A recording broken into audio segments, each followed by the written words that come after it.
룻의 이야기를 계속 풀어갑니다. 이방 여인이었지만 하나님의 은혜를 받았던 룻이고 믿음의 인정을 받았던 룻입니다. 하나님은 이제 룻을 위한 어찌 보면 기업 물을 자 보아스를 준비해 주셨고 그 보아스와 또 룻을 이어가시는 그 과정들을 이제 보여주시고 계십니다. 지금 이 시대에도 하나님은 우리에게 은혜를 주셨고 우리를 자녀 삼아 주셨고 그리스도의 제자가 되게 하셨습니다. 연약해 보이는 우리, 아무것도 아닌 우리를 통하여 하나님은 당신의 일을 진행해 나가십니다. 그 축복 속에 있는 저와 여러분임을 명심하고 오늘도 은혜 속으로 들어가는 저와 여러분 되시기를 주 예수 그리스도 이름으로 축원드립니다. 룻기 2장 17절부터 23절을 오늘 볼 것입니다. 자, 룻기 2장 17절부터 23절 중에서 19절, 20절 두 절을 다 같이 시간 합독해서 보도록 하겠습니다. 시어머니가 그에게 이르되 오늘 어디서 주었느냐 어디서 일을 하였느냐 너를 돌본 자에게 복이 있기를 원하노라 하니 룻이 누구에게서 일한 것을 시어머니에게 알게 하여 이르되 오늘 일하게 한 사람의 이름은 보아스니이다 하는지라. 나오미가 자기 며느리에게 이르되 그가 여호와로부터 복받기를 원하노라. 그가 살아있는 자와 죽은 자에게 은혜 베푸기를 그치지 아니하도다 하고 나오미가 또 그에게 이르되 그 사람은 우리와 가까우니 우리 기업을 물을 자 중에 하나이니라 하니라. 아멘. 자, 룻기 2장의 마지막 문단을 보고 있습니다. 2장 17절부터 23절인데요. 룻이 밭에서 주운 것과 먹을 음식을 가지고 나오미에게 돌아가 그가 그날 있었던 모든 일들을 다 말로 설명하는 그런 대화하는 장면입니다. 보아스가 룻에게 베푼 호의와 친절을 들은 이 나오미가요. 보아스에게 여호와의 복이 있기를 축복할 뿐만 아니라 그가 살아있는 자와 죽은 자에게 은혜 베푸기를 그치지 않았다라고 얘기합니다. 이 말은 무슨 말이냐면 어찌 보면 베들레헴에서 모압으로 가기 전에 베들레헴에 있을 때에 은혜를 베풀어 주었던 모습이 있고 또 지금 자신들이 돌아와서 남편도 없고 아들들도 없은 이때에도 또 도와주고 있다라는 그런 이례적인 호의가 아니고 그의 친절이 계속되고 있었다는 것을 설명하고 있습니다. 자, 그러면서도 중요한 그가 가까운 사람, 기업을 물을 자 중에 한 사람이다라는 표현을 씁니다. 이게 이제 복선이기도 하고요. 앞으로 전개될 중요한, 어찌 보면 나오미는 이 이야기를, 이 룻과 보아스 이야기를 들으면서 하나님이 새 일을 하시겠다는 생각들을 하게 되었던 거죠. 우리 이제 오늘은 아니지만 보면서 이제 풀어나갈 겁니다. 오늘은 17절, 18절부터 제가 먼저 보겠습니다. 자, 룻이 밭에서 주운 보리가 한 에바쯤 되었다고 합니다. 다 떨어보니까. 자, 에바라는 것은요, 성인이 하루 동안 먹을 수 있는 곡식의 양을 나타내는 오멜이 있어요. 오멜, 한 오멜. 이것의 10배에 해당하는 게 한 에바예요. 오멜, 한 사람이 먹을 수 있는 양의 10배가 되는 게 한 에바입니다. 그러니까 이게 지금 꽤 많은 양인 거죠. 현대 도량령으로 한 에바를 환산하면 약 한 22리터, 약 한 12대 정도가, 되로 말하면 12대.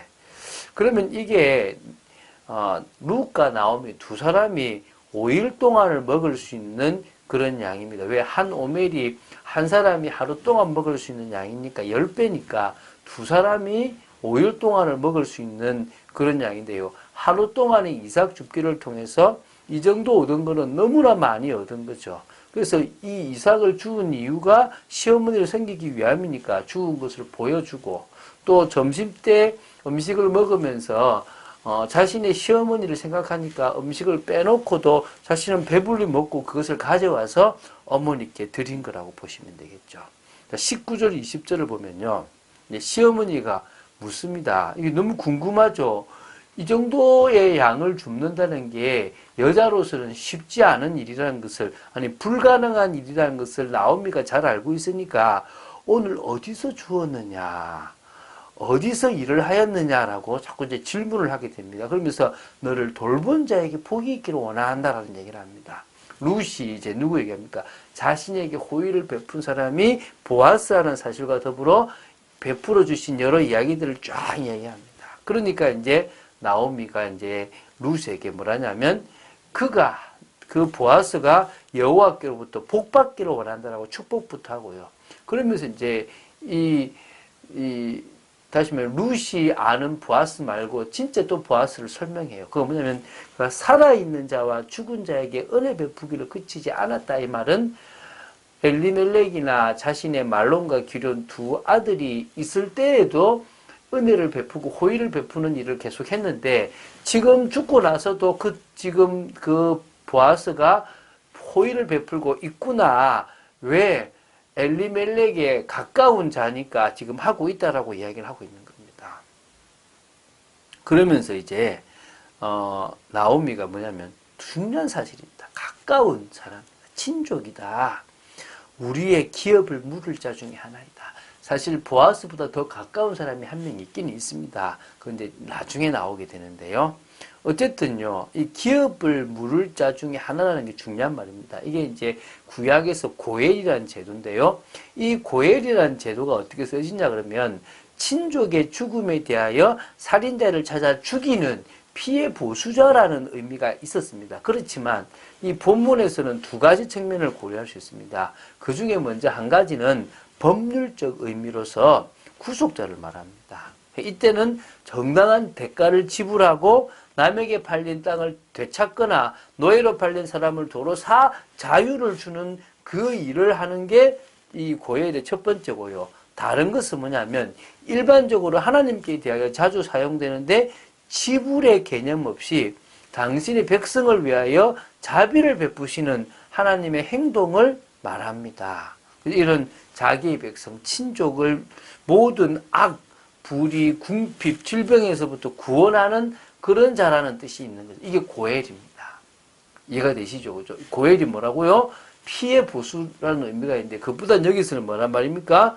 묶이고 노예된 것에서 해방뿐만 아니라 은혜를, 자비를 베풀어주는 그 악에서 구원해주는 그 질병이나 가난에서 구원해주는 부분이 있다는 거죠. 이게 이제 앞으로 나오미가 그리는 빅피처인 거예요. 큰 그림인 겁니다. 룻과 이 보아스의 관계 속에서 하나님은 새 일을 하시겠구나. 우리 기업을 찾아주고 자비를 베풀게 해주시겠구나라는 걸 보게 된 겁니다. 21절부터 23절을 보겠습니다. 이제 룻은 이제 보아스가 보리 추수를 다 마치기까지 자신의 밭에 있는 소년들 가까이에 다른 밭으로 가지 말고 여기 와서 여기서 계속 이삭을 주우라고 배려해 줬다는 사실을 이야기해 줍니다. 그때 이제 나오미는 이야기하죠. 룻아, 내 딸아, 너는 그 보아스의 소녀들과 함께 나가고 다른 밭에서 사람을 만나지 않은 것이 좋다. 그게 그 보아스의 말대로 하는 것이 맞는 거다. 그러면서 이제 룻이 보아스의 그 소녀들, 바로 이삭 곡식을, 그러니까 그 별단을 묶는 그들과 가까이 있으면서 보리 추수와 밀 추수를 마치기까지 이삭을 주며 그의 시어머니와 함께 이 베들레헴에 거주하면서 시어머니를 봉양한 겁니다. 자, 이 보리 추수와 밀 추수는 대개 4월에서 6월 사이에 있었습니다. 그러면 이 기간 동안에 룻이 이삭을 주었다면요, 꽤 많은 양의 곡식을 얻었을 것으로 보시면 됩니다. 그리고 그 밭의 주인인 보아스와도 관계가 더 가까워졌을 거라고 봅니다. 자, 지금 뭐를 설명했냐 쭉 가냐 그러면 바로 고엘, 기업 물을 자에 대한 설명을 해 나갑니다. 이게 예수 그리스도를 예표하는 하나의 부분으로 보시면 됩니다. 그리고 이 고엘 제도를 통하여 보아스와 룻이 결혼을 하게, 다시 말하면 관계를 맺게 되고 기업을 물으면서 바로 자식을 낳게 되는데 그 자식이 바로 다윗의 조상이 되고 바로 예수님의 계보가 된다는 사실을 지금 설명합니다. 우리가 나중에 결론적으로 뭐를 볼 거냐 그러면 바로 이 마태복음 1장에 나오는 족보에 있는 부분을 볼 거거든요. 그게 이제 이것과 연결되어 있는 거죠. 한마디로 말하면 우리의 인생이 언약과 통하는 인생입니다. 하나님은 처음부터 나오미 가문의 그 기업을 물을 자로 보아스를 준비하셨던 것처럼 이 시대에 하나님이 정말 시대 살릴 사람으로 우리를 예비하시고 준비하시고 또 그걸 통하여 일해 가신다는 사실을 알고 믿고 언약 속에 또 말씀 속에 복음 속에 있는 저와 여러분들이 될 줄 믿습니다. 자, 하나님은 영적인 은혜로 주신 것들을 예비해 놓으셨습니다. 그것을 누릴 수 있기 위하여 우리는 성령의 역사 속으로 들어갑니다. 성령의 역사 속으로 들어가서 하나님과 통하기만 한다면 은혜로 주신 것들을 알게 될 뿐만 아니라 하나님의 깊은 것과 통하게 되고 영적인 것을 영적으로 분별하는 그런 축복을 누릴 수 있게 되는 것입니다. 자, 채우세요. 영적인 은혜. 우리는 그 어떤 것보다 영적인 것이 가장 중요하다고 보시면 됩니다. 그 영적인 은혜를 계속 채우다 보면 우리 삶에 진정한 변화가 일어날 줄로 확신합니다. 그 변화를 통하여 우리는 진정으로 하나님의 원하시는 뜻을 이루는 축복을 누릴 줄로 믿습니다. 영적인 은혜를 채우기 위해서 입을 크게 열고 하나님이 주시는 은혜들을 채워나가는 그런 축복된 삶이 될 줄 믿습니다. 교회 부흥, 결국 현장을 장악하는 거죠. 우리는 정말 하나님께서 주신 그런 축복의 열쇠를 통하여 진정으로 서밋의 축복을 누려야 될 줄로 믿습니다. 그 응답의 자리는 여러분 되시기를 주 예수 그리스도 이름으로 축원드립니다. 주는 그리스도시요 살아계신 하나님의 아들이심을 고백합니다. 말씀 따라가는 축복 누리게 하여 주시고 하나님의 은혜 속에 있는 저희들 되도록 지켜 주시옵소서. 아버지 하나님, 기업 물을 자를 통하여 복음의 비밀을 설명하고 계심을 저희들이 보고 그 속에 있는 비밀들을 누구보다도 사실적으로 알아가는 저희들 되도록 지켜주시옵시고 정말 아버지 하나님 영적인 은혜를 우리 영혼 깊이 채워나가는 아버지 하나님 저희들 되도록 지켜주시고 하나님 원하시는 축복의 삶을 사는 저희들 되도록 지켜주시옵소서. 주 예수 그리스도 이름으로 기도드립니다. 아멘.